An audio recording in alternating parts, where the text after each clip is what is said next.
नमस्कार मित्रांनो, तू ही रे माझा मितवा मालिकेच्या आजच्या जबरदस्त अशा भागामध्ये आपण पाहणार आहोत की ईश्वरी धावत धावत खाली आलेली असते. तेवढ्यातच राकेश समोरून येतो आणि तिच्या हातातला फोटो खाली पडतो राकेशचा धक्का लागल्यामुळे.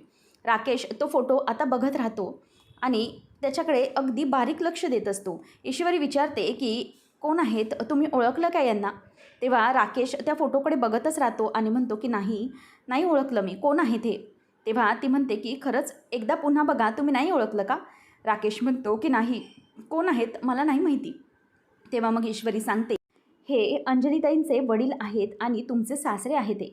तेव्हा तो म्हणतो की सॉरी, म्हणजे मला एकदा अंजली मॅडमने यांच्याविषयी सांगितलं आहे, परंतु मला काही आठवत नाही, आय एम व्हेरी सॉरी. ईश्वरी म्हणते की खरंच नाही. तेव्हा ते म्हणतात की हो खरंच नाही आठवत आहेत मला हे.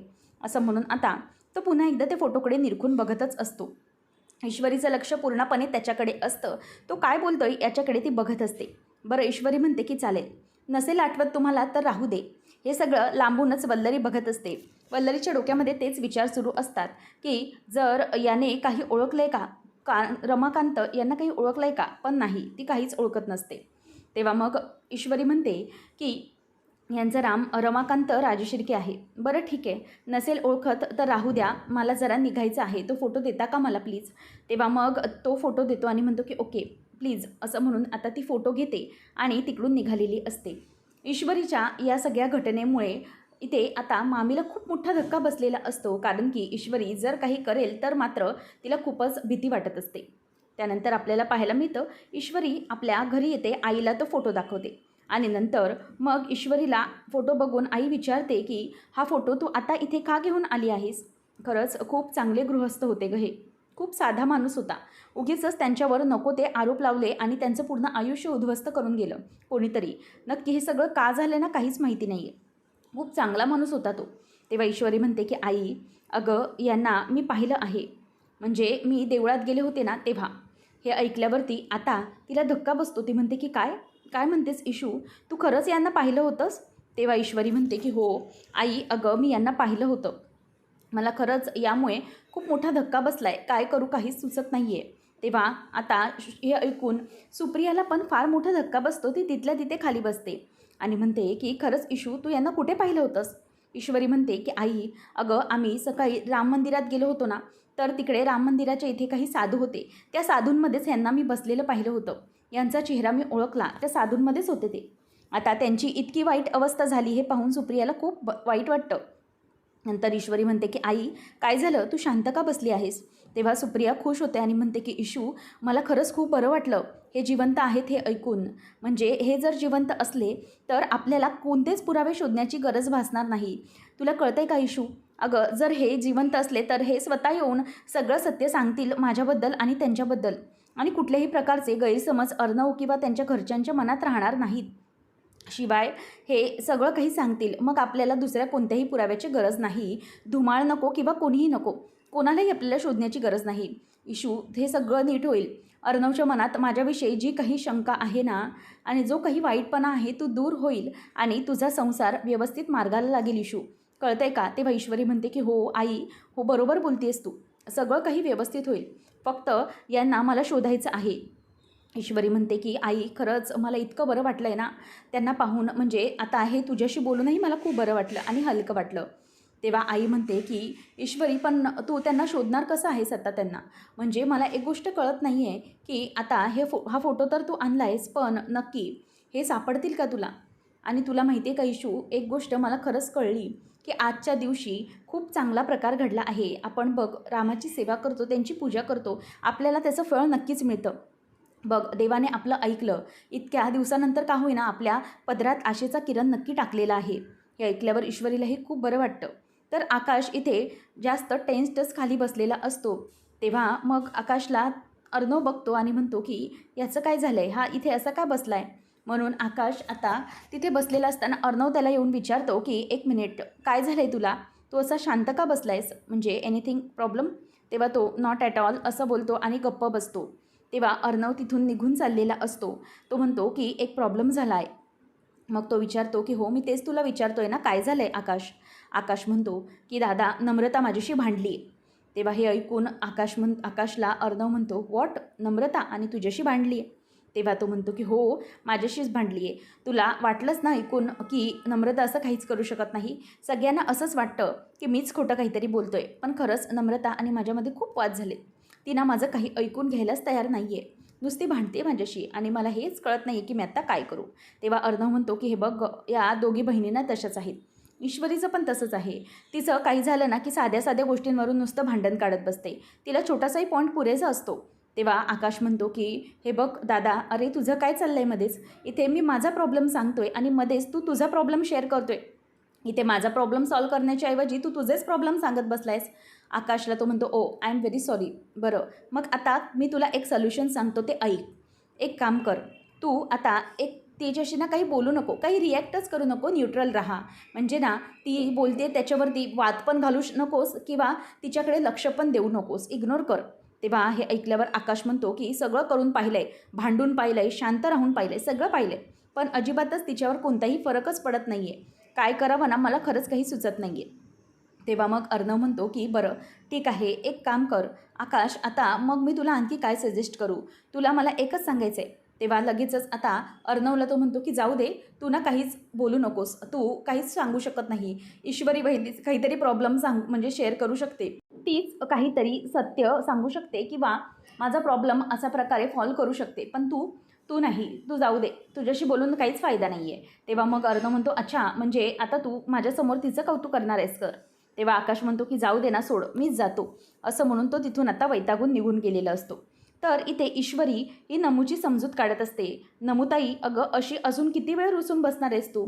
एवढी रुसून बसलेली तू चांगली वाटत नाहीस." त्यावेळेला मग आता लगेचच शुभंकर म्हणतो की "अगं बघ ना, किती वेळ ही नम्मे-ढमे अशी रुसून बसलेली आहे."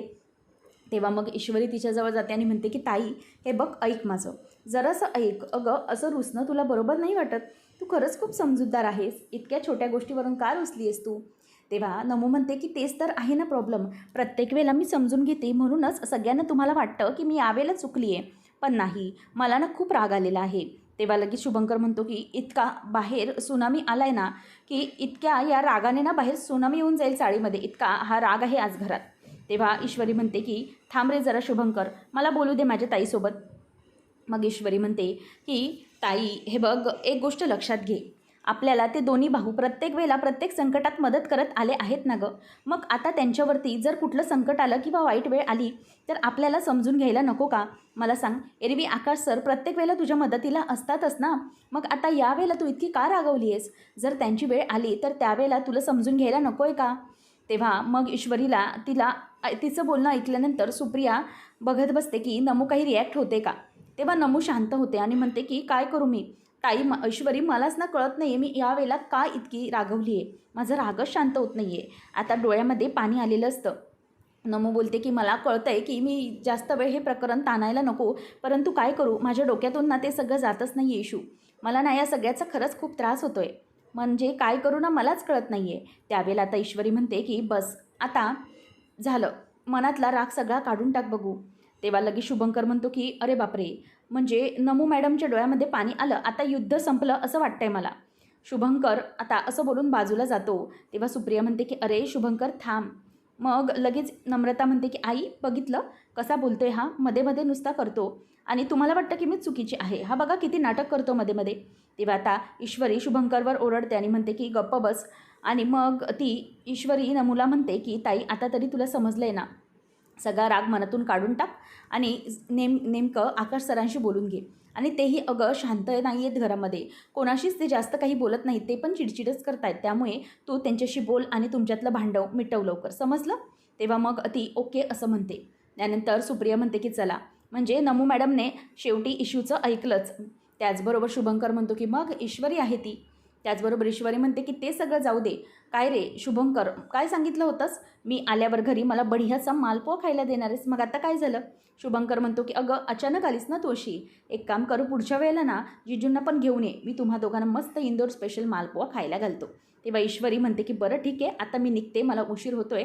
आणि "नमुताई, भांडव मिटव गं." असं म्हणून ती आता निघालेली असते.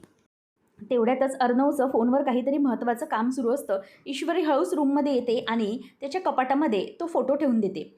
आणि फोटो ठेवून दिल्यानंतर आता ईश्वरीच्या डोक्यामध्ये विचार सुरू असतात की पुढे कसं आणि काय करायचं. तेवढ्यातच तिथे आकाश येतो आणि ईश्वरीकडे येऊन तिला असा गोल गोल गोल गरगर फिरवतो आणि म्हणतो, वहिनी साहेब, यू आर ट्रुली ग्रेट." तेव्हा मग अर्णव फोन चालू असताना अचानक फोन कट करतो आणि म्हणतो की, "आकाश, यू हॅव सम मॅनर्स. अरे तू काय बोलतोस काय? अरे माझा इतका महत्त्वाचा फोन चालू होता आणि तू काय मध्येच इथे मोठमोठ्याने बोलायला आलास?" तेव्हा आकाश म्हणतो की, "ते सगळं जाऊ दे. तुला माहिती नाही आहे काय झालं आहे ते. वहिनी तूने कमाल करती आहे. तुला माहिती आहे का वहिनीसाहेब, मला नमूचा कॉल आला होता आणि तिने मला भेटायला बोलवले." तेव्हा मग ती खूपच खुश होते आणि म्हणते की, "वा, एकदम बढिया झालं हे तर." तेव्हा लगेच तो म्हणतो, "अर्णव, मग काय एवढं तर काय, त्याच्यात तिने बोलावलंच पाहिजे होतं ना तुला. वाद झाले होते तर तिचीच चुकी होती ना." तेव्हा आकाश म्हणतो की, "नाही, असं काही नाही आहे. हे सगळं ना वहिनीसाहेबांमुळे झालं आहे. मला माहिती आहे, ती जाऊन बोलली ना ईश्वरी, त्यामुळे हे सगळं झालेलं आहे. हो ना, तूच समजावलंस ना?"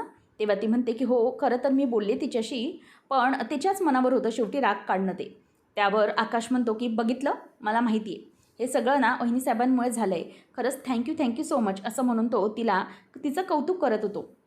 तेव्हा अर्णव म्हणतो की, "ठीक आहे ना, मग तिची बहीण होती, मग ऐकणारच आहे ती. त्यात काय एवढं मोठं आहे? त्यात काय एवढं अवॉर्ड दिल्यासारखं बोलतोयस?" तेव्हा आकाश म्हणतो की, "हो, मग एखादा वहिनीसाहेबांना मी अवॉर्ड देणारच आहे." ईश्वरी म्हणते की, "बघितलं कसा नाकातनं जळण्याचा धूर येतोय. कोणीतरी ना खूपच जळतंय. बघितलं आकाश भाऊजी, जळण्याचा नुसता ना वास येत सुटलाय." तेव्हा दोघंजणही त्याच्यावर चिडवत असतात अर्णवला. तेव्हा मग अर्णव चिडतो आणि म्हणतो की, "आकाश, तुझं बरं आहे हां, म्हणजे एरवी दादाच्या टीममध्ये असतो, आता काय लगेच टीम बदलून वहिनीच्या टीममध्ये? थांब, बघतोच तुला." असं म्हणून तो आता त्याचा हात धरून उरगळत असतो. तर ईश्वरी अर्णवला खेचत असते आणि त्याला म्हणत असते की, "सर, अहो थांबा, काय करताय तुम्ही? त्यांचा हात मुरगळून जाईल ना." "आकाश भाऊजी, तुम्ही जरा थांबा." असं म्हणून ईश्वरी त्याला आता पकडण्याचा प्रयत्न करत असते आणि त्याला बाजूला करत असते. तेवढ्यातच आता अर्णव हा जोरात त्याचा हात मुरगळत असतो. ईश्वरी जोरात आता अर्णवला मागे खेचते. त्याबरोबर ईश्वरी आणि अर्णव दोघंजणही मागच्या मागे पडतात. आता ईश्वरीच्या अंगावरती अर्णव पडलेला असतो आणि आकाश त्यांच्याकडे बघून गालातल्या गालात हसत असतो. आता दोघंही एकमेकांकडे बघतच राहिलेले असतात. आकाश म्हणतो की, "यू गाईज कंटिन्यू, मी निघतो आता आणि मी काहीच पाहिलं नाही बरं." असं म्हणून तो आता हसत हसत तिथून निघून जातो आणि ईश्वरी म्हणत असते की, "सर, आता काय आहे, उठा आता." त्याचबरोबर मग आता अर्णव हा बाजूला उठतो आणि म्हणतो की, "ईश्वरी, हे काय चाललं आहे काय तुझं? किती लहान मुलासारखं केलंस तू आणि किती ऑकवर्ड सिच्युएशन आहे ही." तेव्हा ईश्वरी म्हणते की, "राहू द्या सर, तुम्हाला काहीच कळणार नाही. बरं ठीक आहे, तुम्ही इथे काम करत बसा आता." आणि ती बाजूला होते आणि ईश्वरी म्हणते की, "सर, माझ्याकडे ना या गोष्टीमुळे नंतर हे सगळं सॉल्व्ह झालं आहे ना आता नमुताईचं, माझं डोकं तर चांगलं चालते. एक ना आयडिया आली आहे माझ्या डोक्यामध्ये." तेव्हा अर्णव म्हणतो की, "कसली काय आयडिया आली आहे?" ईश्वरी म्हणते की, "सर, माझ्या ना डोक्यात अशी आयडिया आली आहे की राकेशच्या बाबतीत ना एक गोष्ट आपण करू शकतो. म्हणजे राकेशला ना एक भाजी आवडत नाही, अशी कोणतीही भाजी त्याच्या ताटामध्ये वाढली की कसं आहे ना, तो ती भाजी खाणारच नाही. म्हणजे आपल्याला लक्षात येईल की त्याची मेमरी काही परत वगैरे गेलेली नाही आहे, तो तसाच आहे पूर्वीसारखा." तेव्हा मग अर्णव म्हणतो की, "त्याचं काय आहे, सगळं वाढेल ते खात बसतो, त्याचं इतकं काय, कुठली भाजी नाही आवडत त्याला?" ईश्वरी म्हणते की, "नाही, त्याला एक भाजी आहे जी आवडत नाही, घोसाळ्याची भाजी आहे ती त्याला आवडत नाही.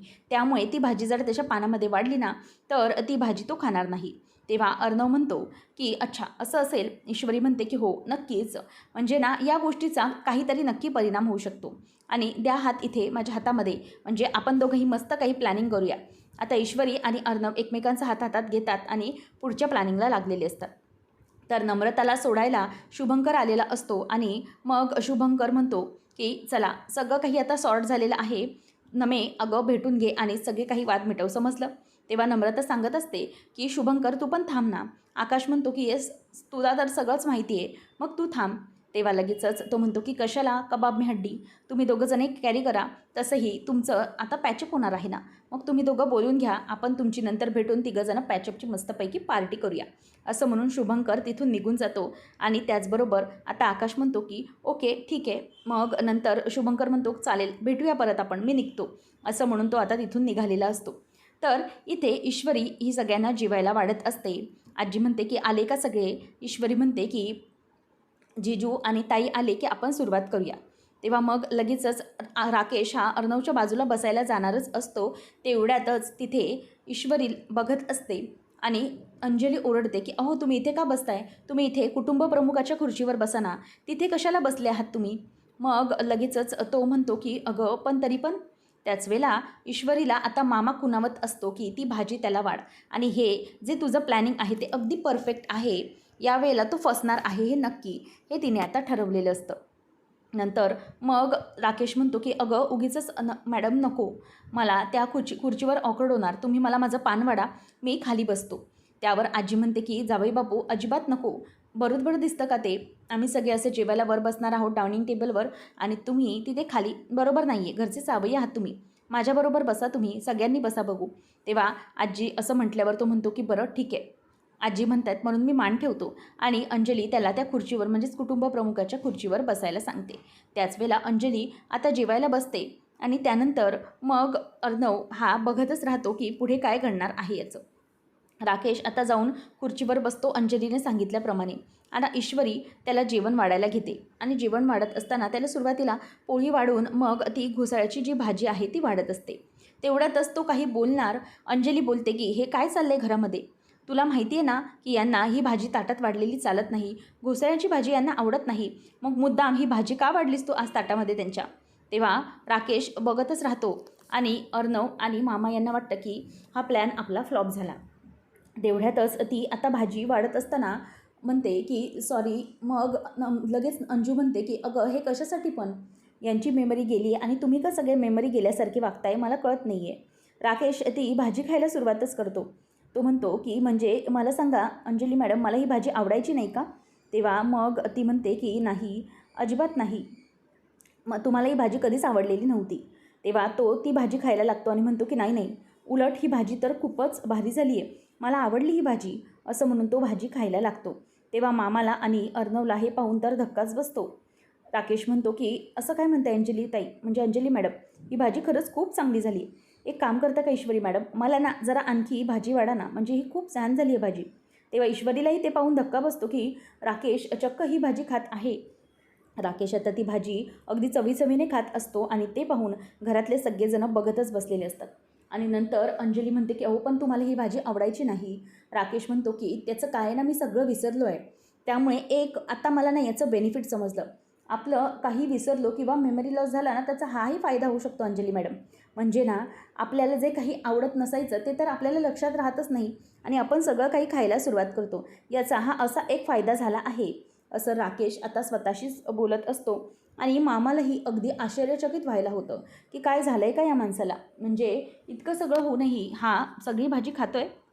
तेव्हा वल्लरीला ठसका लागायला लागतो, खरंच याचा मेमरी लॉस झाला आहे की या नाटक करतो आहे, कोणाला काहीच कळायला मार्ग नसतो. तेवढ्यातच वल्लरीला जोरात ठसका लागतो. मामा म्हणतो की अगं वल्लरी, हे काय करतेस काय, हे घे पाणी पी, म्हणजे तुला जरा बरं वाटेल. आणि तो तिला पाणी प्यायला देतो. हे सगळं आता इतकं टेन्शनमध्ये असतात सगळेजणं की काहीच कोणाला कळायला मार्ग नसतो. मामी आता पाणी पित असते, मामालाही कळत नसतं की हिचं एवढं नक्की झालं आहे काय, इतकं ठसका लागेपर्यंत. तर राकेश भाजी खात चाललेला असतो. ईश्वरी मात्र त्याच्याकडे बघतच बसते, कारण की ते सगळं जे काही आहे हा प्लॅनही पुन्हा फ्लॉप झाला असं सगळ्यांच्या चेहऱ्यावरती दिसून येत असतं. ईश्वरीकडे रागानेच अंजली बघत असते, कारण तिला असं वाटतं की हे सगळं मुद्दाम ईश्वरीने केलेलं आहे. मामा मनातच विचार करतो की हे सगळं काय चाललं आहे, या राकेशला आम्ही असं सोडण्याचा प्रयत्न करतो आहे, नक्की काय घडणार आहे काय माहिती. पुढच्या भागामध्ये आपण पाहणार आहोत की मामीला खूपच टेन्शन आलेलं असतं. ईश्वरीला ते विचारते की काय गं, म्हणजे काल मी तुला देवळात बघितलं, देवळात तुझं कुठेच लक्ष नव्हतं, नक्की काय झालं होतं तिथे असं की तुझं कुठेही लक्ष लागत नव्हतं.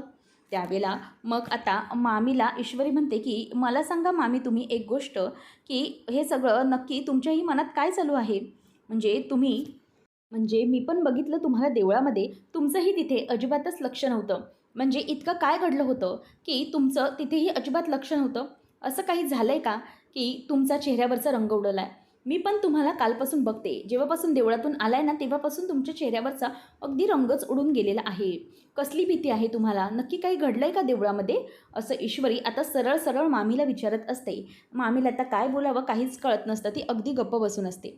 त्यानंतर आपल्याला पाहायला मिळतं की बाळाला घेऊन, अंजलीच्या बाळाला घेऊन ईश्वरी रूममध्ये आलेली असते आणि अर्णवचं काम सुरू असतं. ती म्हणते की अर्णव सर, मला ना आपलं नातं आता पुढे घेऊन जायला नक्कीच आवडेल, असं म्हटल्याबरोबर अर्णव म्हणतो की मिस इंदोर तू जे काही म्हणते ते चुकीचं आहे असं मी अजिबातच बोलणार नाही.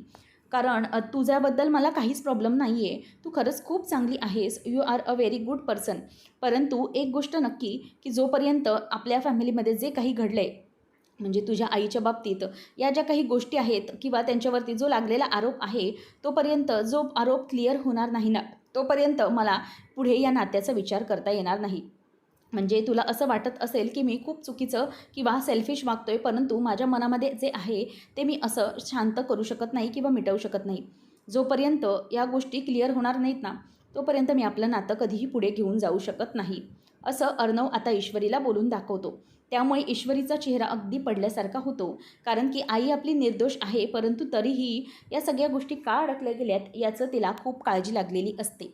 मग ईश्वरी आता कशाप्रकारे रमाकांतचा शोध घेणार आहे आणि लवकरात लवकर ती रमाकांतच्या पर्यंत पोचून सगळ्या गोष्टी कशा फायनल होणार आहेत. आता मात्र जेव्हा रमाकांत अर्णवच्या समोर येणार आणि ईश्वरीच्या आईचा सगळा जो काही निर्दोषपणा सिद्ध करणार, तेव्हा नेमकं वल्लरीचं काय होणार सगळं पाहणं रंजकतेचं ठरेल. अशाच अपडेटसाठी चॅनलला नक्की सबस्क्राईब करा. धन्यवाद.